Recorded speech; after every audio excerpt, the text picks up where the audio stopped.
Hello. This is Lin, the CEO and the founder of EduCare Taiwan. And EduCare Taiwan is the largest platform which consistently, let me say that again, consistently promote Taiwan higher education in India. And we are the largest platform. I am here to have an honest conversation about the challenges and the opportunity you are facing in this fast evolving time of AI and smart manufacturing. And I will tell you what you can do about it as well, by the way. Yeah. So let's face it, we are in a very crucial crossroad now after the ChatGPT gun. That the traditional cash cow for India, the IT outsourcing industry, the old IT outsourcing industry that the India have relied on for the past 40 years, the landscape have been changed and they are facing a lot of challenges now. Now, AI can take over the simple data entry, simple programming, accounting task, customer service, call center, even the software testing that AI can do. And this kind of job used to be the main IT service that India outsourcing company provides. And these jobs are quietly disappearing. It's a bit scary, isn't it? And there's an even bigger concern. India is falling behind in the manufacturing sector. India does not have enough experience in the next generation factory, the smart factory. The smart manufacturer or smart factory, they need the people who understand IT, and they understand, they have the good experience in production processes. Without the actual big scale of factory or manufacturing experience, India might fall even more behind in this, so to speak, industrial 4.0 revolution. Now you might thinking, this sounds pretty bad news. But remember, if there's a crisis, there are opportunity. And that's exactly what I want to introduce you today. Taiwan, the powerhouse of semiconductor and manufacturing, is opening its doors to you. Let me tell you, it's not just opportunity, it's a game changer. Here's what you can do about it. Imagine you today in our, from the Professor Gu, in our guest speaker, that he going to guide you through the complexity of robotic manufacturing system. And it's not just a theory, it's the practical knowledge that you can apply. You get a hands-on experience in the cutting-edge robots and a smart production line in Taiwan. That is, in Taiwan, actually, this is not just about textbook learning, but you're going to get into the real world, the actual industry experience. Our second professor, Professor Wang, okay? So he going to help you to dive into the big data and AI application. You can learn how to optimize the processes and predict the equipment failure, and that can boost how to boost the production efficiency. This skill actually is in high demand globally for the next 30, 40 years to come.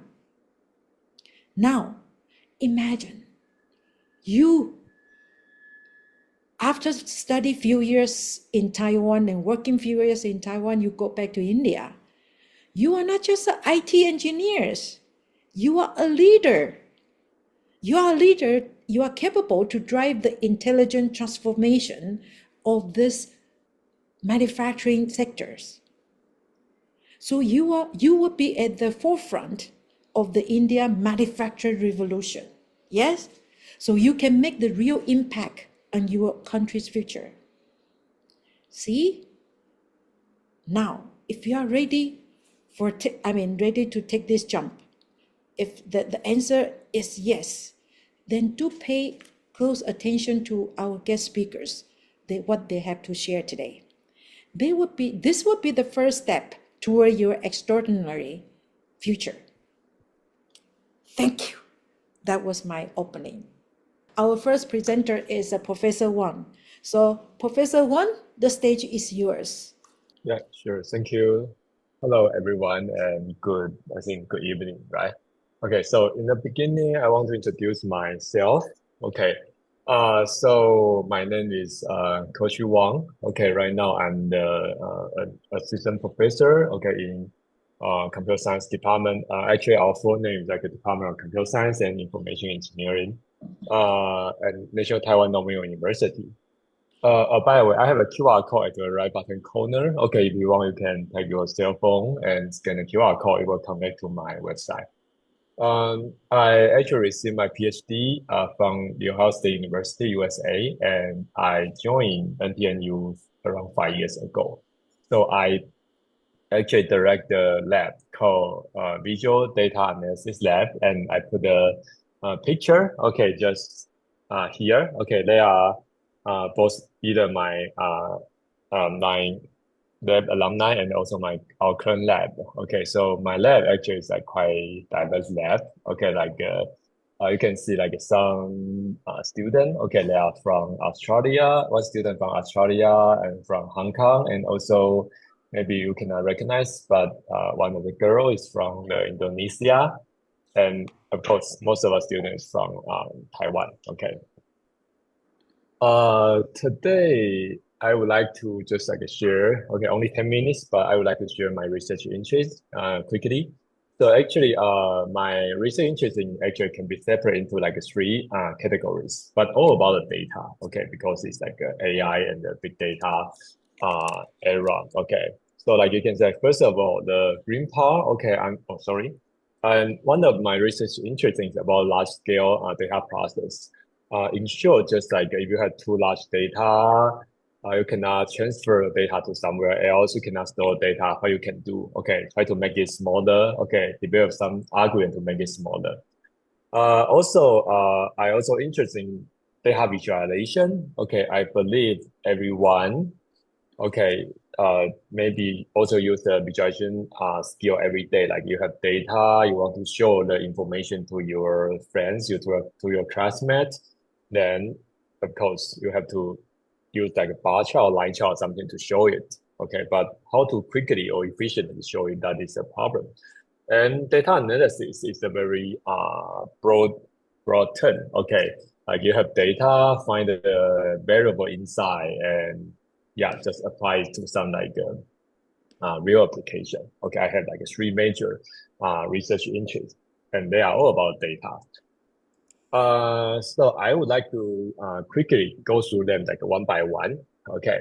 So the first of all, like the first one, okay, it's like a data process. Actually, I'm not just like doing all kind of data. Okay, actually, I'm more interested in like scientific data. Scientific data is about like you probably know, right? Right now, if you want to do some like scientific study, the scientists just like just do not always run the real experiment. You probably develop some computer program, run it to simulate some like physical phenomena, produce the data, analyze the data, and make some scientific conclusion. Okay, so the pipeline looks like this one. Okay, run the simulation, produce the data in the very powerful big supercomputer. Then you will transfer the data to the disk and store it. Then when you want to analyze it, you transfer the data to your like a commercial computer, your desktop computer to analyze it. Here you must have some like big data problems, such as you do not have the sufficient disk storage. You probably take like a very long I/O time to transfer the data from supercomputer to somewhere else. So because just again, the data size could be like many terabytes or petabytes. Okay. So of course the idea, okay, the general idea is very simple. Okay, just like try to develop some algorithm. Okay, because even the simulation produce the data, okay, maybe every single byte of the data is important. So maybe you can utilize the powerful supercomputer computing power, okay, to analyze the data and generalize some like a very compact data proxy. Okay, overall just make it smaller and transfer the data to the disk and store it and use it when you want to analyze the data. So that's the first part. Okay, just like find some way to make it smaller. The second part is like right now we are in the deep learning era, okay, generation. So what we can do is like I also interested in like develop some like deep learning algorithm, train some model, and apply those model on those compact small data proxy and reconstruct data and to provide like a high quality scientific analysis to help the scientists.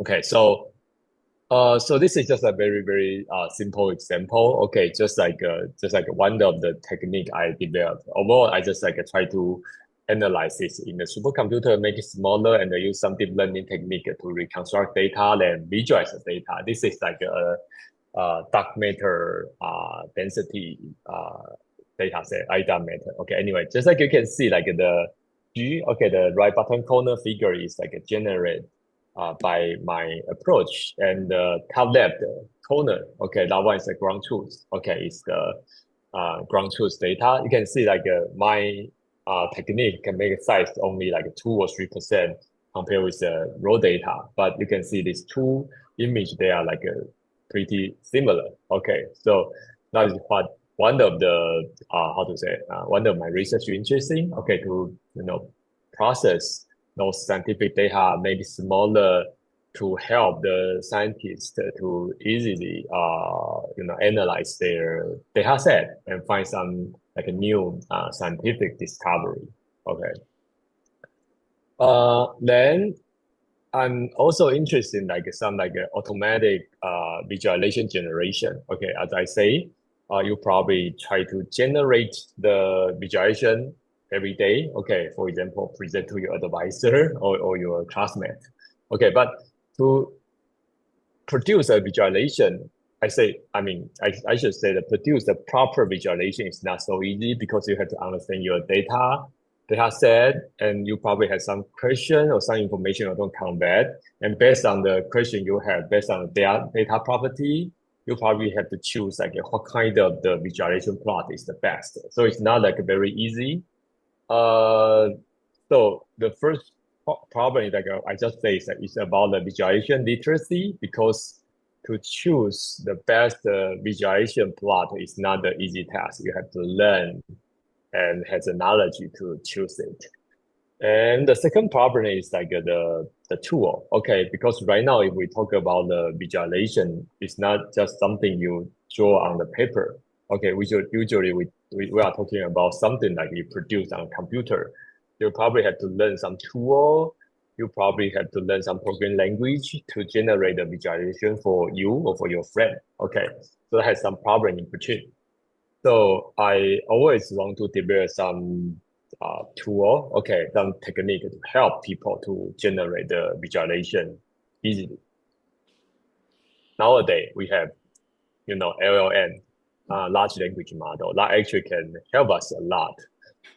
For example, we can develop or say we can like give the LLM some like a proper prompt or like fine tune the LLM to allow the LLM understand the question and then the data, then to select the best visualization style, okay, for our data in question.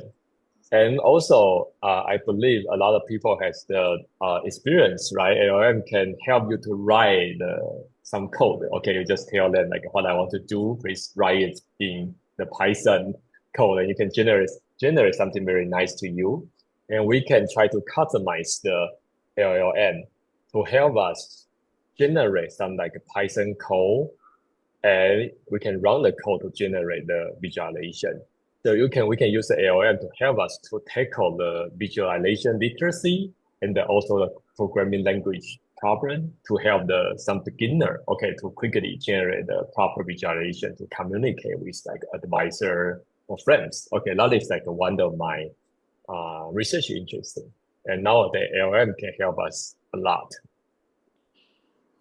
This is just like how to say example. Okay, one of the tool we developed. Okay, but initially I want to show some animation, but I worry the online meeting streaming will be maybe like slow or blur. So I just put a screenshot here. But overall, just like I always develop some tool like this one. Okay, people can load the data into my tool and also say like what is the target audience and what kind of style you want to show and maybe like what information you want to show. So then throw those information to the LLM, the customized LLM, and you can produce the story, produce the corresponding visualization to the user, and the user can use those visualization to communicate with their like advisor or friends. Okay, and the last part, okay, is like it's more about the data analysis. Okay, and also very interesting topic called explainable AI. Okay, so nowadays I believe everyone know the power of the deep learning, or say the power of the artificial intelligence. So we always have the training data, then we can train a machine learning model. Then after we have a good model, it can help us to make some decision. But it always the problem that the machine learning model is, especially a deep learning model. Okay, it's always looks like a black box. Okay, it's like it can do some like a very good decision, but you don't know like how did it make the decision. Okay, so the scientists or people always has a need to know like what the machine learning learned. Okay, whether I can chart the machine learning model. Okay, for example, we use a deep learning to help us to drive the car. Can you really trust it? That's always a big problem. Okay, because it's not reliable. It could kill you.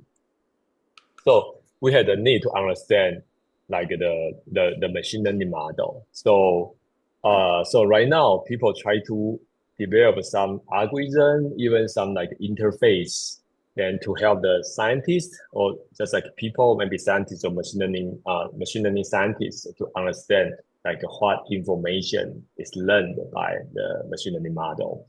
Okay. So yeah, because of time, so let me see next one. Okay, so this is just like one of my work like maybe 2 or 3 years ago. So overall, like I also always create some kind of the visualization tool, and this one is to help the how to say the machine learning expert to understand what happened in their by LSTM machine learning model. And this machine learning model application is something called like a Chinese name entity recognition. Okay, so something like it just like recognize like some Chinese character. Okay, and they are a person's name, they are university's name, they are just a number or something. Okay, so overall, the purpose of this tool is to allow user to interact with their data to understand like every layer, okay, every machine learning layer, deep learning layer, what they learned, what kind of information they learned. Okay, they could learn like like they try to recognize the same Chinese character, or they try to capture the meaning of the Chinese words or something. Okay, maybe each layer will capture different information. We want to know some information like that. And about the machine learning model prediction result, we can try to summarize a low prediction confidence test instance, okay, to see like any patterns, and that information can help the scientists to improve their model. And also, machine model cannot be perfect. Okay, so it's always some like a misclassification. And this tool can also help the users uh, to find out or discover like the potential reason of incorrect prediction, such as it's because of incorrect like mislabeled training data, or like some other reasons. Then if the scientists know those reasons, then they have the chance to improve the model to make it better. So that's the value of the explainable AI. Okay, so the above three is like three like work, and also three work for like three my research interests. So yeah, that is my very short talk, and I have an email there and also website here. Then welcome to contact with me. Okay. Yeah, thank you. Okay, thank you, Professor Wan. Mm. Yeah, sounds very complicated technology we're having. Okay, now, so our second speaker is a Professor Gu. Okay. Good evening, everyone. Okay, my name is Waraput Kamrisan. Actually, I am the Thai teacher, Thai professor, not Taiwanese. Okay, and in this presentation, I want just only present my lab or my research. I also would like to introduce my um, mechanic engineering department as well, such that you can not only get in touch only my research, but you can go for maybe other professor and do other research.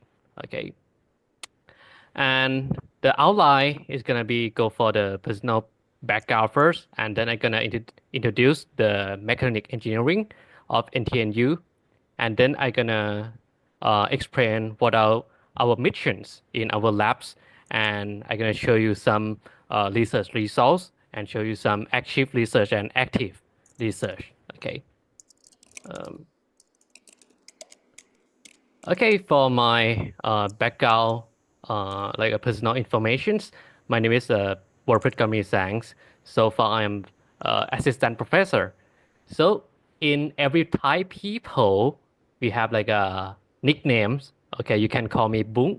It's quite really short and really convenient for every people. Okay, and yeah, I was born in 1993. So I grew up in Thailand, Bangkok, until I graduated from bachelor degree, and I fly across the sea to Taiwan to take the master and PhD degree in National Zhongzheng University.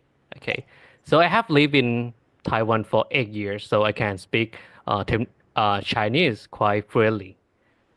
And this is my contact and lab website if you are interested in uh, my field. Okay, so this one is my research interest. So I am focused on robotics, mechatronics, motion planning and control, nonlinear dynamics, and control and system identifications.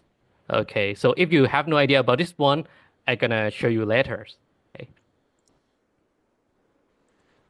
Let's start from showing you some maybe research field in our mechanic department.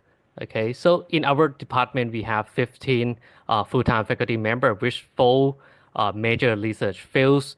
Uh, and I belong to the first one, that is intelligent automation control systems. So in this domain, we focus on robots, mechatronic system, mobile robots, humanoid robots, and the machine tool like a CNC machines that you cut a lot of maybe like the airplane, maybe the car frames. You need this kind of things. Okay. And the second one is a optomechanics integration system that you use the kind of laser or some kind of very cutting edge technologies to produce the semiconductors or some very high tech sensor. Okay. And the third one is precision measurement and sensing technologies that for those who are interested in like measurement and instrumentations, they design some sensor or some kind of a measurement methods to measure really like a nano or the micro scale. Okay. And the last one is a micro and nano mechanic system that we try to fabricate the maybe like a micro and nano workpiece or some objects like what you can see in the this part. You're gonna see like we can engrave the NTNU on the balls, and if you see like the scale is on the micron scale, okay, and the bottom one you're gonna see like a Type A 101s that we construct where we build in on the scale of like a micron scale, so it's really small. So we do this one in order to fabricate or manufactures like IC or semiconductors. And our department also we have some courses collaboration with the TSMC, Taiwan Semiconductors Company. Okay.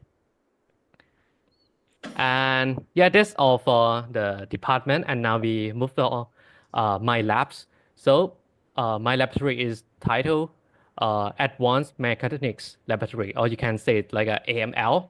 And our missions is focused on the robotics and mechatronics. Okay, and our research we concentrate on like motion planning and high precision control. Like for example, we control the robots to cooperate with a lot of machines, like CNC machines, okay? And maybe we use the robots to move or to transfer the workpiece from one to the another one, or make it like a full automations, such that the whole line industry or the whole line manufacturing is free from the human worker. Okay. And yeah, so we focus on the automation system, and we kind of interest on the logistics and manufacturing. Like for example, this one is the in the logistic industry. They have a lot of package. We also convey like a mobile robots. Like this one is a mobile robot. They can transfer any package to anywhere in the factories, and we also use the robot arms to pick and press them or move them to the conveyor. So make it like a more automations. And now I am talking about the active research. So this part I'm gonna talk about the research we have complete already, and the next station gonna be the research is to be active. Okay, so this one I have done is like almost 10 years ago. Okay, this is like a two-wheel self-balancing robots.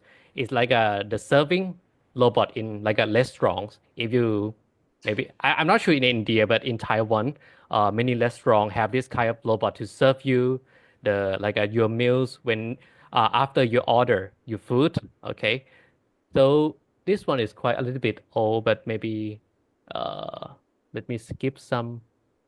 We start by like a create like a two-wheel robot. So we're gonna do like a balancing on this table, and actually this kind of a table we can extend it to be higher and higher. Okay, you is that mean you can adjust the height, and they can carry the food and can go anywhere in your domain or your restaurants. Okay. And the second part is a dual arm robots manufacturing system. Okay, so we construct the two arm robots, and actually it's quite equivalent to the so-called 5-axis CNC machine system. Okay, and because we have two arm for the so-called workpiece, that is the part we would like to cutting. Okay, we would like to cut it or engrave it. Okay, so we cooperate with this cutting tool. Okay, and then we do the cuttings.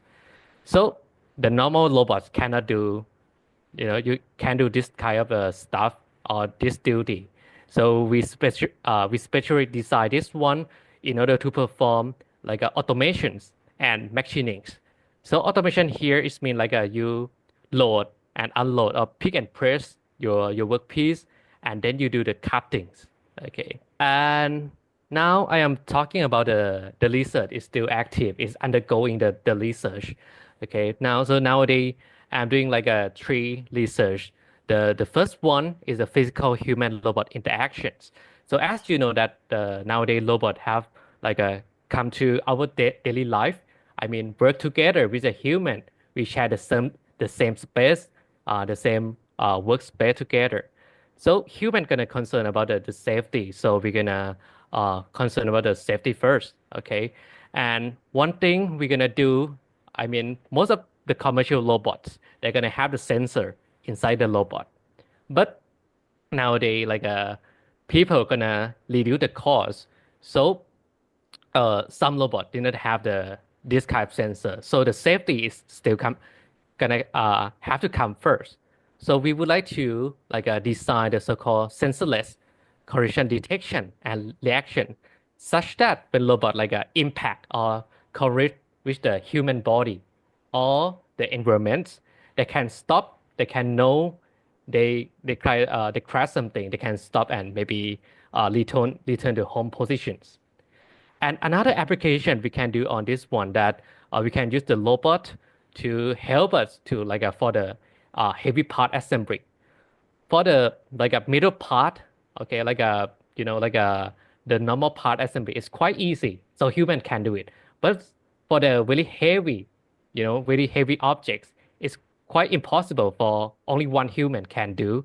So the robot can help you to hold the workpiece, to hold the objects, and then you can make the assemble. Okay. Oh, I have to go faster because the time is running out. And the second one is robot tossing and catching for logistics. Okay, so as you know, the robot, it's like an arm. So they have like the limit because it's like a kinematic length. So they cannot reach out of the length. Okay, but as we know that we can learn of the human activity that we can throw it instead of like a pressing. Okay, like this basketball robot, they throw the ball. So it's also possible that the robot can throw some things like the parcels. They can throw to another place such that you don't need this kind of conveyor. Okay, so but in this kind of action, you also like develop them to like collaborate with some kind of logistic applications. For example, the robots can throw maybe the parcel or the package, not only the balls like this one. So you can throw the package to the sky, and then you would like to design the drone to catch it. Okay. After catch the parcel or this package, they can deliver to any place you want. It's like you could like make the what is it, like a Shopee or the Momo more convenient. Okay. And the last one, okay, so this one is the robot assist metal cutting process that we're talking about how we cut the so-called thin wall structures, like the airplane body frames or the turbine. It have to be really thin because when you fly, you have to save the energies. So they have to be really thin such that your body is going to be really, really lightweight. Okay. But however, when you cut it for the really thin structure, it's quite, really easy to be deformed. Okay. Really easy to deform or like a bending. Okay. And when you're cutting, they're really easy to have like a vibrations. This vibration could cause the so-called like a shatter. They're gonna leave the so-called shatter marks on your surface. So our solution is that we're gonna use the robot that support from the other side when the cutting tool cut this workpiece or cut this surface, such that we can suppress the vibration, so that the the workpiece you are cutting is not bending or deformed, and we can do the so-called vibration analysis and control. Okay, and I think the time is up. Okay, thank you for your attentions. So this is my email address, and you are interested in my lab or my research. So you can scan this QR code. Okay, so now I would like to return this stage to Chen. Okay. Thank you, Professor Gu. Thank you. Okay, last but not the least, Elisa is going to present NTNU of International Office. I'm going to introduce how you're going to apply to NTNU and like information about scholarships. So to start off, some fun facts about NTNU. We were established in 1922 and we are ranked third in the International Outlook of the Times Higher Education ranking, as well as 79th in the QS Asian rankings in 2024. The Stanford University list of world's top 2% scientists has 33 of our faculty members listed as of 2024. And the Global Views Monthly also ranked NTNU first in terms of humanities and social sciences. So this slide shows the number of NTNU publications listed on Scopus. Among all disciplines, NTNU performs particularly outstanding in terms of engineering, computer science, as well as social sciences.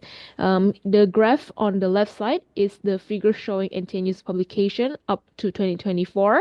And our publications are also listed on the Web of Sciences as a CIH, as well as ESCI. So NTNU has 10 colleges and 67 departments. of which we currently have 14,291 students enrolled, and 1,700 of them are international students. So this make up a 12% international student ratio. So that means that for every 8 students, one of them is an international student. NTNU is a comprehensive university, not only known for its strength in education and the arts, but also in engineering and technology. So currently we have 886 EMI courses available. So you do not have to be afraid if you're looking for English taught courses. We do have several Indian students currently enrolled in NTNU. Here are some of the departments in which they're enrolled in. And our alumni have reported pursuing careers in these following fields, such as in engineering, IT, or becoming a postdoctoral fellow. So some of the graduate programs in English are from the college's Industry, Academia, Innovation, Technology and Engineering, as well as Science. Just now we have 2 of our professors from the Department of Mechatronic Engineering, as well as Computer Science and Information Engineering. So if you're interested, you can look them up. However, we do have more programs available if you do want to pursue other careers, for example, like in management or in the liberal arts. So currently, we're open for application.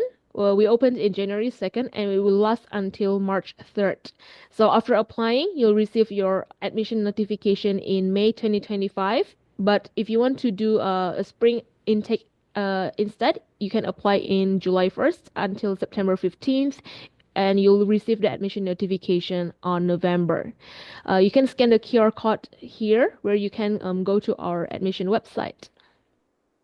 So for scholarships, there are 3 major scholarships for students. The first one is the Taiwan Scholarship, in which you'll get a monthly stipend of 15,000 NTD for bachelor student and 20,000 NTD for master's and doctoral student. In addition, you'll also get a partial tuition waiver per year. So to apply for this, you have to go to the Taiwan Representative Office of India's website. You'll find instructions on how to apply, the timeline, and so on. The second one is the NTNU scholarship. It's particularly good for master's and doctoral students because you'll get a tuition waiver for 2 years and 3 years. To apply for this one, you just have to tick a box while you're applying for your degree program. So no additional steps and no additional documents required.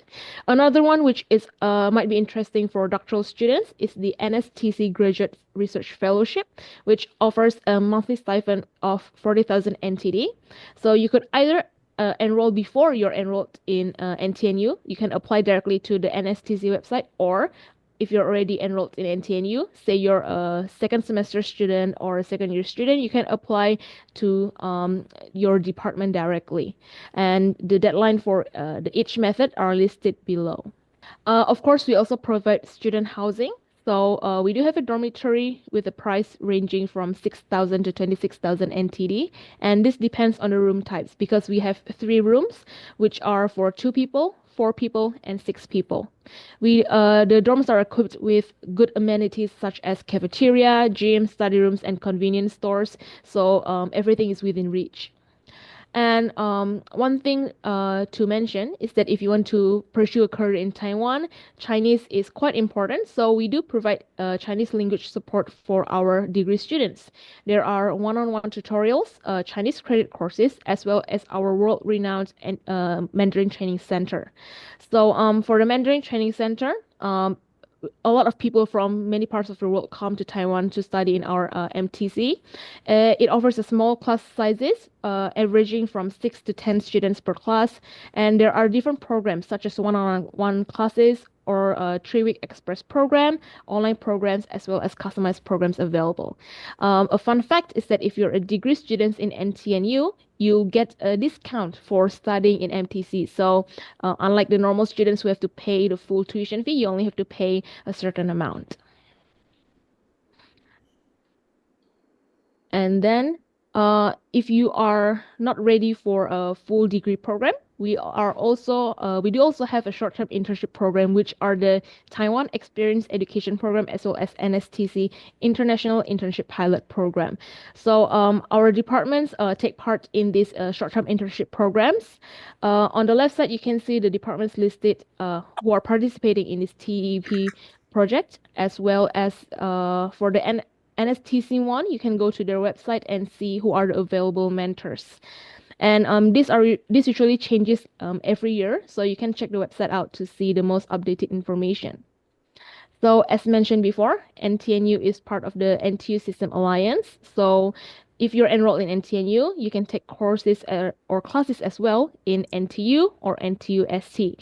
You can also get like library access. So if you can't find a textbook or perhaps a research paper in our NTNU library, you can access the library of NTU and NTU-ST too. So it's a lot of resources for our students. Finally, as of why NTNU is your best choice, because we are hallmarks of tradition and innovation. We're cradle of masters, internationalized campus in Taiwan, high quality resources. We have a lot of student clubs and organizations, and we have our world famous Mandarin Training Center. And most importantly, we're located in Taipei, where everything is just within your grasp. If you have questions, you can email us, and you can go scan this QR code where you can find our application website, our social media, so you can see more updates and know more things about NTNU. Thank you very much. Okay, thank you, Alisa. Okay, Professor Gu, Professor Wan, thank you very much. Hey, Thank you. Maxine, and then Bye-bye. Alisa, thank you very much. Thank you very much. 谢 谢 谢 谢王 thank 老 you very 师， much 谢谢顾 yeah 老师 yeah 谢 ，Thank 谢 you so 谢 much， 谢王老谢谢师顾老 yeah 师。 yeah 谢谢 OK，慧玲，谢谢OK，拜拜，拜拜。拜拜。拜拜。